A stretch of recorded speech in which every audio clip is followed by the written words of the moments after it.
नईम अंसारी ने उत्तर प्रदेश से पूछा है कि सर मेरा निकाह 2017 में हुआ था। निकाह होने के कुछ दिनों के बाद मेरी पत्नी मायके चली गई और वहां पे जाके उसने मेरे ऊपर 498 ए का 125 सीआरपीसी का मेंटेनेंस के लिए केस लगा दिया।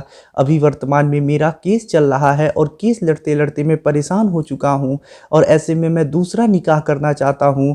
अभी मेरा पहली वाइफ से मेरा डाइवोर्स नहीं हुआ है, इसके बावजूद भी मैं दूसरा निकाह करना चाहता हूं। तो सर मुझे ये बताइए कि क्या मैं दूसरा निकाह कर सकता हूं बिना अपनी पहली पत्नी से डाइवोर्स लिए। सर प्लीज़ मुझे बताइए, अगर मैं दूसरा निकाह कर लेता हूं तो क्या ये वैलिड होगा या इनवैलिड होगा। मुझे किसी प्रकार की कोई सज़ा तो नहीं होगी अगर मैं दूसरा निकाह कर लेता हूं बिना अपनी पहली पत्नी को डाइवोर्स दिए। तो देखिए नईम अंसारी जी, जैसा आपके नाम से और आपने निकाह किया है तो इससे हमें पता चल रहा है कि आप एक मुस्लिम हैं।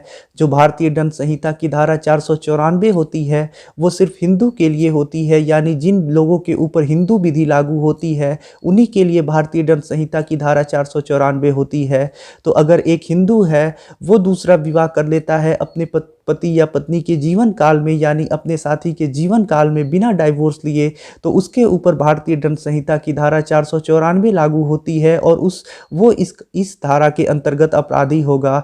लेकिन एक मुस्लिम के ऊपर ये धारा लागू नहीं होती है, क्योंकि मुस्लिम पारिवारिक विधि जो है उसके अंतर्गत ये है कि एक मुस्लिम जो होता है वो 4 शादियां कर सकता है बिना डाइवोर्स लिए, यानी अपनी पहली पत्नी को बिना डाइवोर्स लिए वो दूसरी शादी कर सकता है, उसमें अलाउ है। ऐसे वो 4 शादियां कर सकता है। तो नईम जी, ऐसे में अगर आप दूसरा विवाह कर लेते हैं तो ये वैलिड होगा।